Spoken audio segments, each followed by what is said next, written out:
Assalamualaikum warahmatullahi wabarakatuh. Salam guru penggerak. Bapak Ibu guru hebat seluruh Indonesia, perkenalkan, saya Irham Lubis, calon guru penggerak angkatan 11 dari SMP Negeri 2 Teluk Bengkulu, Kabupaten Serdang Bedagai, Provinsi Sumatera Utara.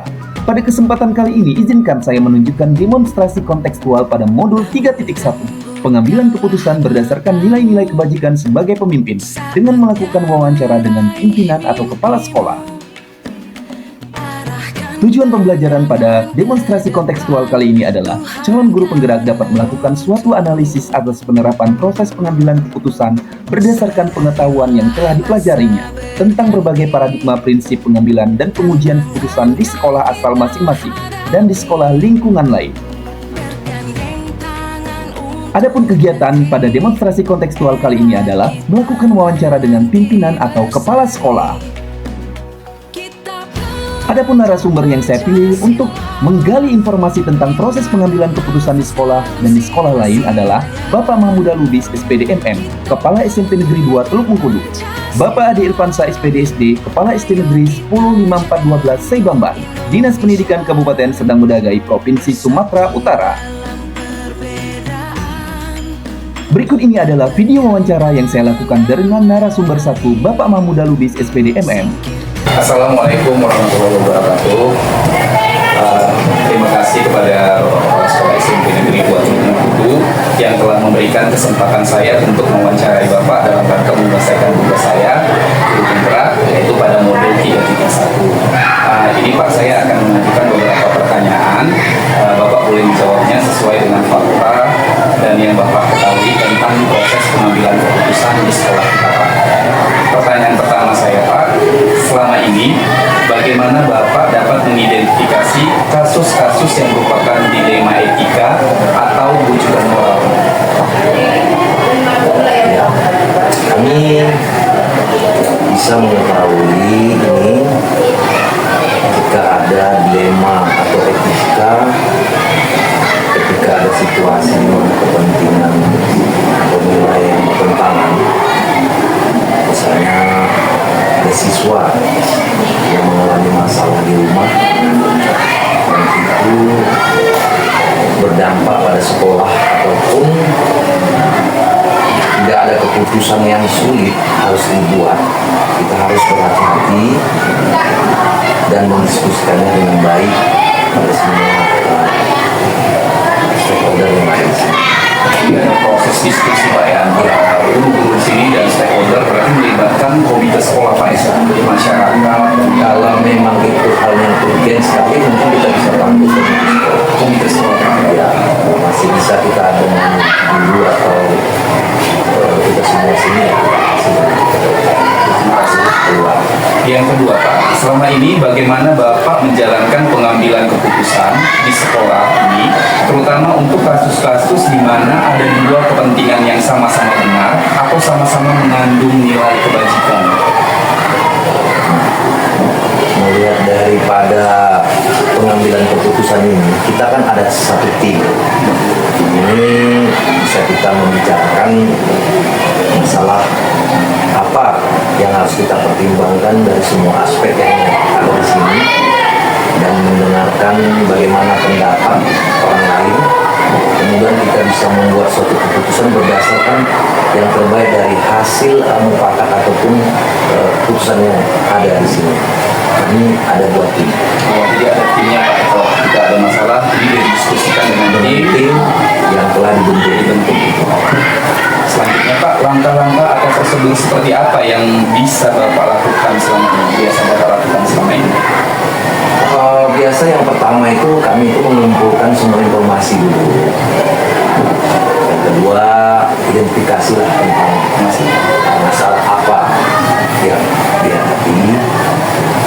Yang ketiga, kita harus berbicara dengan tim untuk mencari solusinya yang adil dan kami buat keputusan untuk menyusun rencana dan melaksanakannya. Ya, bisa kami buat. Jadi ada prosedur Tentu Pak, sebelum keputusan itu diambil Pak ya. Ya, tidak hanya memutuskan sedikit saja, kita harus mengadakan satu mengumpulkan tim kita untuk membahas masalah-masalah yang terjadi di lingkungan sekolah ini. Pak, hal-hal apa saja yang selama ini yang Bapak anggap efektif dalam pengambilan keputusan pada kasus-kasus dilema etika? Nah, untuk efektifnya, biasanya kami melibatkan semua pihak dalam diskusi, memastikan semua orang tahu apa yang terjadi, dan membuat keputusan yang jelas dan adil. Dan keterbukaan komunikasi yang baik satu dengan yang lain untuk mendapatkan hasil keputusan itu. Berarti Pak, itu kan artinya ada proses komunikasi Pak ya? Ya. Di antara guru-guru di sini dengan Bapak sebelum pengambilan keputusan itu dilakukan Pak ya? Ya, kan pendekatan lah istilahnya dengannya kedua belah pihak. Nah, hal-hal apa saja yang selama ini yang menurut Bapak merupakan tantangan dalam pengambilan keputusan pada kasus-kasus dilema etika? Kalau saya amati tantangan yang termasuk menghadapi tekanan dari berbagai pihak, kesulitan memuaskan semua orang sulit sekali, karena kita bukan sebagai alat pemuas, kita hanya bisa sebagai untuk mengingatkan dan memberitahu sebagaimana kemampuan kita untuk berbuat agar nyaman dan tenang untuk di lingkungan sekolah ini. Jadi keputusan ini sebenarnya sangat sulit, tapi ya dari yang tepat kita ada banyak faktor yang harus kita pertimbangkan. Tidak hanya secepat itu untuk memutuskan, jadi banyak faktor yang harus kita pertimbangkan untuk melihat kondisi masalah dilema ITK ini, untuk kembali kepada diri seseorang. Dan selanjutnya Pak, apakah Bapak memiliki sebuah jadwal tertentu dalam sebuah penyelesaian kasus dilema etika? Apakah Bapak langsung menyelesaikannya di tempat atau memiliki sebuah jadwal untuk menyelesaikannya? Bentuk atau prosedur seperti apa yang Bapak jalankan? Kami nggak punya jadwal, tapi kami berusaha semaksimal mungkin masalah ini secepatnya mungkin ya kami buat rencana atau tindakan ya, yang dapat memberikan waktu untuk setiap langkah agar semua berjalan dengan lancar.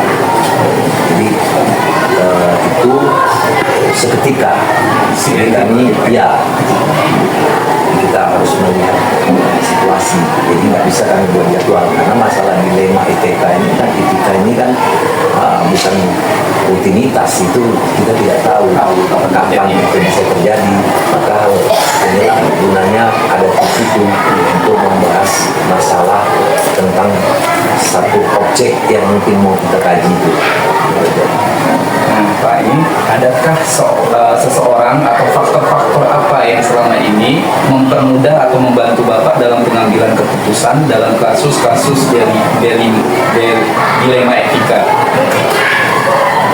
Nah, ini tadi kan saya sudah bilang, kita kan ada tim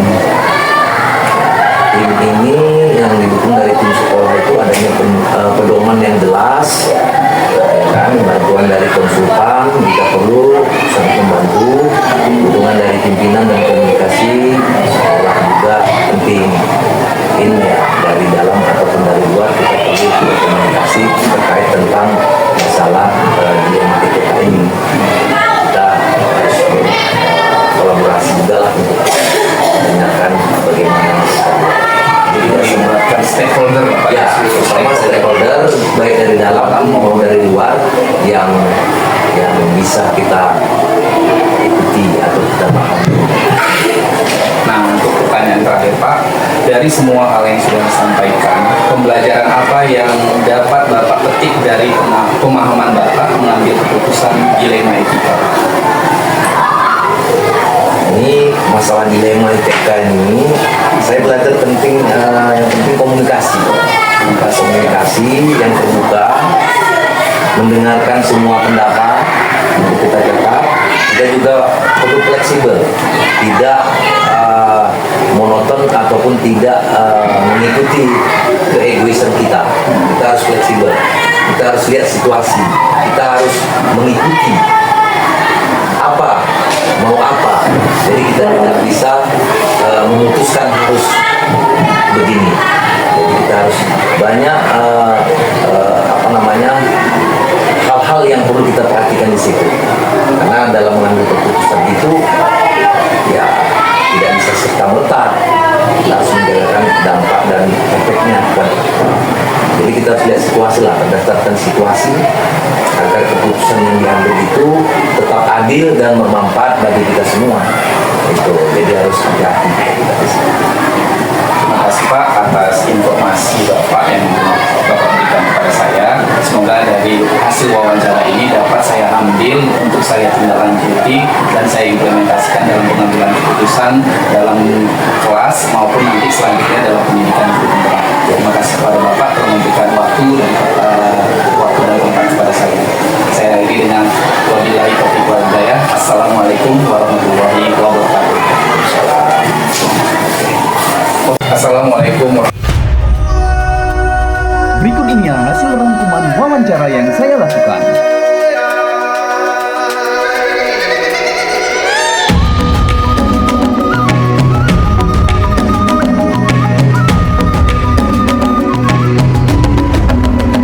Bangun dan bukalah matamu, saatnya meraih mimpimu.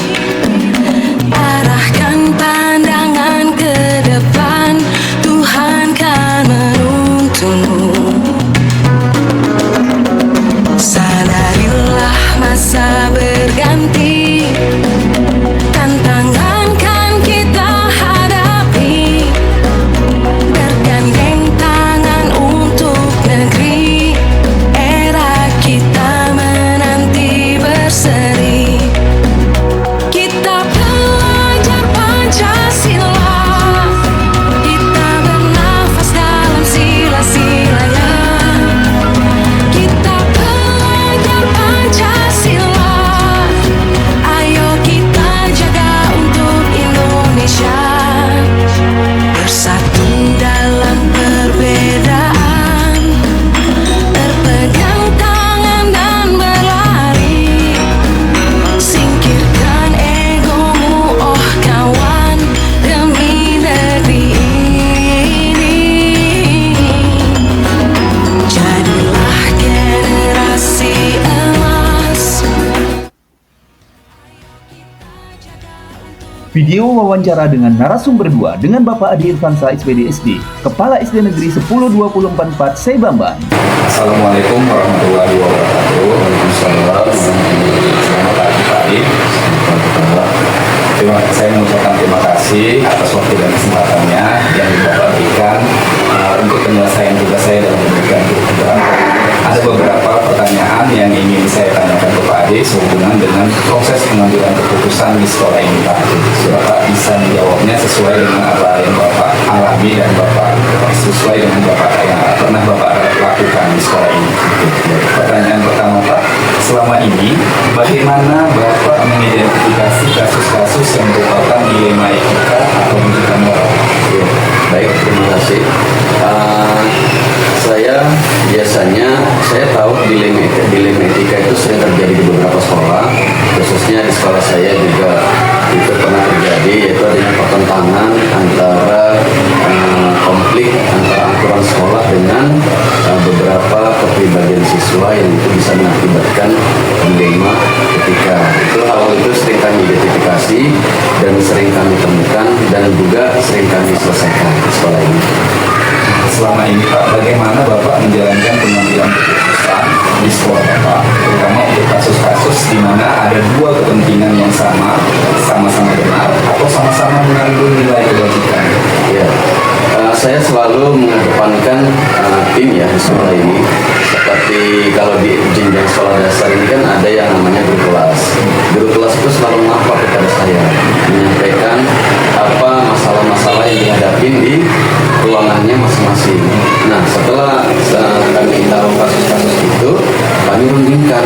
Jadi guru kelas itu kita bentuk sebagai tim, dan kami akan merundingkan dan mengidentifikasi bagaimana tata cara untuk menyelesaikan atau memilih yang terbaik di antara pilihan tersebut.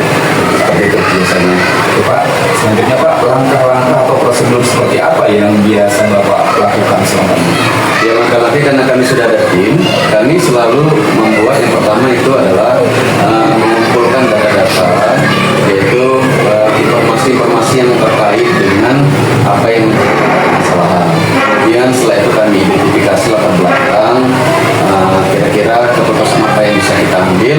Setelah itu kami pertimbangkan beberapa usulan-usulan dari tim yang akan kami kemas menjadi satu buah keputusan yang terbaik. Seperti itu biasanya. Jadi ada prosesnya Pak ya, Ada prosesnya. Bapak juga melibatkan tim di sini Pak ya. Ya, benar. Kemudian Pak, hal-hal apa saja yang selama ini Bapak anggap efektif dalam pengambilan keputusan pada kasus-kasus dilema etika? Ya, itu yang pertama ya tadi, yang terutama sekali itu adalah kita tidak egois dalam mengambil keputusan. Yang paling terpenting itu adalah kita melibatkan beberapa pihak. Nah, seperti di SD itu ada guru, ada komite, ada juga orang tua. Jadi kalau ada masalah yang terkait dengan siswa kepada orang tua, kita boleh panggil orang tua itu juga sebagai tim. Seperti itu yang lebih efektifnya seperti itu. Jadi tidak hanya kepala sekolah membuat keputusan tunggal, karena kita tidak tahu apakah keputusan itu terbaik untuk sekolah kita. Makanya garis bawahnya adalah kita selalu mengedepankan tim yang bekerja. Gitu. Jadi Bapak di sini dalam proses pengambilan keputusan melibatkan seluruh stakeholder sekolah Pak ya. Benar sekali. Kemudian Pak, hal-hal apa saja yang selama ini merupakan tantangan dalam pengambilan keputusan pada kasus-kasus dilema etika? Ya, itu apa ya, kalau yang sering terjadi itu kadang-kadang ada satu masalah dari siswa kita, namun itu bertolak belakang dengan aturan-aturan yang ada di sekolah. Nah, itu yang kadang mau membuat kita bingung dan dilema. Tapi apapun ceritanya, masalah sebesar apapun, kalau kita melibatkan beberapa pihak tadi, mudah-mudahan keputusan itu tidak akan bersifat sebelah. Pasti tetap akan menjadi keputusan-keputusan yang sudah kita pertimbangkan dengan matang. Kemudian Pak, apakah Bapak memiliki sebuah jadwal tertentu dalam sebuah penyelesaian kasus dilema etika? Apakah Bapak langsung menyelesaikannya di tempat atau bersifat insidentil langsung selesai, atau memiliki sebuah jadwal untuk menyelesaikannya? Bentuk atau prosedur seperti apa yang Bapak jalankan? Baik, kalau untuk jadwal, saya rasa kami tidak ada jadwal, karena masalah dilema ini bukan masalah yang berkala. Dia bisa terjadi sewaktu-waktu. Jadi ketika itu dia muncul masalah itu, kita akan memanggil tim-tim yang terkait, baru kita pikirkan, kita pertimbangkan. Di sekolah ini setiap hari Sabtu kita mengadakan kolaborasi. Kita ada kompel. Nah, di situ juga kita bisa merefleksi kejadian selama satu minggu. Kalaupun ada terjadi kasus di etika, di situ momentumnya kami untuk mendiskusikan, mengambil keputusan tersebut. Jadi intinya kami tidak ada jadwal khusus, tapi kami selalu membuat refleksi setiap hari Sabtu untuk membahas masalah-masalah yang sudah terjadi selama satu minggu yang sudah dijalani. Seperti itu. Gitu Pak ya. Ya. Selanjutnya Pak, apakah ada seseorang atau faktor-faktor apa yang selama ini mempermudah atau membantu Bapak dalam pengambilan keputusan dalam kasus-kasus dilema etika? Ada. Yang pertama itu adalah tim tadi ya. Tim tadi, Pak, ya. Tim itu ketika kita berdayakan, mereka adalah aset sekolah. Mereka adalah kekuatan saya yang benar-benar dapat membuka pikiran saya selaku pimpinan untuk membuat sebuah keputusan. Selain itu juga ada yang dari eksternal atau dari luar sekolah, komite. Komite ketika kita libatkan, dan juga orang tua khususnya, kalau mereka kita libatkan, itu itu sangat jauh efektif untuk mengambil sebuah keputusan. Seperti itu Pak. Jadi saling bersinergi Pak ya. Saling bersinergi antara internal dan Internal dan eksternal. Iya. Kemudian Pak, ini untuk pertanyaan terakhir, dari semua hal yang telah disampaikan, pembelajaran apa yang dapat Bapak petik dari pengalaman Bapak dalam proses pengambilan keputusan dilema etika? Iya, pelajaran itu banyak ya. Pertama adalah proses pendewasaan kita sebagai leader, sebagai pemimpin itu bukan hal yang mudah. Tapi garis pentingnya adalah seorang leader itu bukan seorang yang punya power, tidak. Seorang leader itu bagaimana memanfaatkan aset-aset yang ada di sekolah. Jadi bukan berarti keputusan kepala sekolah itu adalah keputusan yang terbaik kalau dia hanya egois. Jadi kalau kita melibatkan stakeholder yang ada, itulah yang sebenarnya kekuatan sekolah itu tadi. Jadi pembelajarannya ya itu tadi saya bilang bahwasanya kita dengan adanya tim, dengan adanya keterlibatan stakeholder, itu yang menjadi kekuatan saya selaku pemimpin di sini untuk mengambil keputusan apapun yang dibutuhkan untuk yang terbaik di sekolah. Itu sih saya rasa. Sekali Pak ya, prosesnya di sini. Jadi Pak Ade, demikianlah Pak Ade pertanyaan-pertanyaan yang saya ajukan ke Bapak. Semoga dari jawaban Bapak tersebut dapat saya implementasikan dalam proses saya pembelajaran saya di kelas maupun nanti ke depannya apabila saya menjadi pemimpin dalam belajar. Terima kasih Pak Ade atas waktunya Pak Ade. Assalamualaikum warahmatullahi wabarakatuh. Waalaikumsalam warahmatullahi wabarakatuh. Hasil rangkuman wawancara narasumber 2.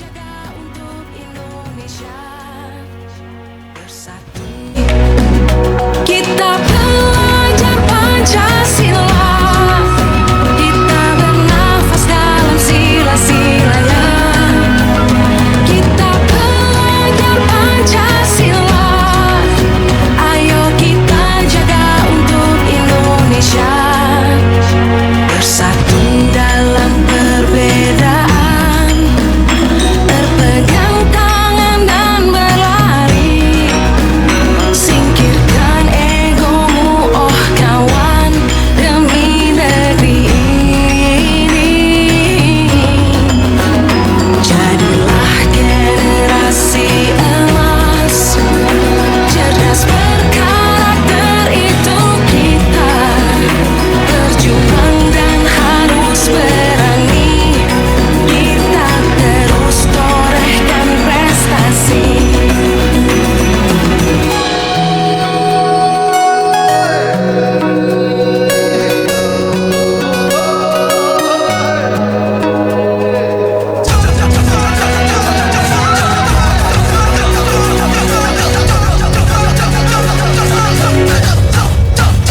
Kita belajar Pancasila, kita bernafas dalam sila-silanya.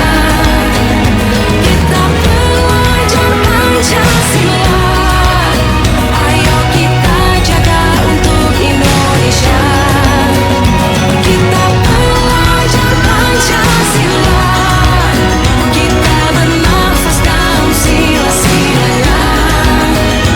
Kita belajar Pancasila, ayo kita jaga untuk Indonesia. Analisis dan refleksi. Analisis dan melakukan refleksi atas hasil wawancara tersebut. Saatnya Hal-hal menarik dan pertanyaan mengganjal. Hal-hal menarik yang saya temukan selama wawancara. Hasil wawancara menunjukkan bahwa kepala sekolah memandang pengambilan keputusan dalam kasus dilema etika dengan hati-hati dan penuh pertimbangan. Hal menarik adalah adanya fokus atas keterlibatan tim, stakeholder yang ada, dan komunikasi terbuka dan bersinergi dalam proses pengambilan keputusan. bergandeng tangan untuk Pertanyaan mengganjal. Namun ada pertanyaan mengganjal tentang bagaimana mereka secara sistematis mengevaluasi keputusan yang diambil, terutama dalam situasi yang kompleks dan memerlukan penilaian mendalam. Ketika dibandingkan dengan konsep 4 paradigma, 3 prinsip, dan 9 langkah, pengujian tampak bahwa walaupun mereka mempraktikkan keterlibatan dan keadilan, belum ada pembahasan mendalam tentang bagaimana mereka menerapkan semua langkah pengujian secara terstruktur. Ini menunjukkannya adanya ruang untuk peningkatan dalam penggunaan kerangka teori yang lebih sistematis dalam pengambilan keputusan etika.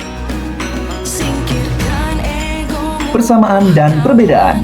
Dari hasil wawancara, ada persamaan antara pimpinan dalam hal melibatkan tim dan komunikasi terbuka. Namun ada perbedaan dalam cara mereka menangani tantangan dan penggunaan prosedur. Misalnya satu pimpinan mungkin lebih menekankan pada mediasi dan dukungan eksternal, sementara yang lain fokus pada melibatkan dukungan internal dan eksternal, dan penyelesaian cepat. Hal yang menonjol adalah bagaimana masing-masing pimpinan mengatasi tekanan dan tantangan yang berbeda, yang mencerminkan gaya kepemimpinan dan pengalaman pribadi mereka. Rencana dan pengukuran efektivitas. Rencana ke depan dalam mengatasi dilema etika, para pemimpin harus meningkatkan prosedur pengambilan keputusan dengan menggunakan 4 paradigma, 3 prinsip, dan 9 langkah pengujian. Selain itu, juga melibatkan banyak pihak dalam diskusi dan membuat sistem yang lebih jelas untuk menangani kasus-kasus tersebut. Pengukuran efektivitas. Selanjutnya, untuk mengukur efektivitas dapat menggunakan umpan balik dari tim, evaluasi hasil keputusan, dan keberhasilan implementasi solusi dalam jangka panjang. Penilaian ini membuat para pemimpin dalam memperbaiki proses dan membuat keputusan yang lebih baik di masa depan. Penerapan pengambilan keputusan.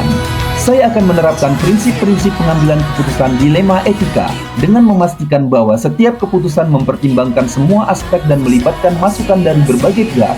Saya akan mulai dengan melibatkan murid dan rekan sejawat dalam diskusi tentang keputusan yang berdampak pada mereka, memastikan semua suara didengar, dan menggunakan prosedur yang sistematis untuk menguji keputusan yang diambil, yaitu 4 paradigma, 3 prinsip, dan 9 langkah pengujian.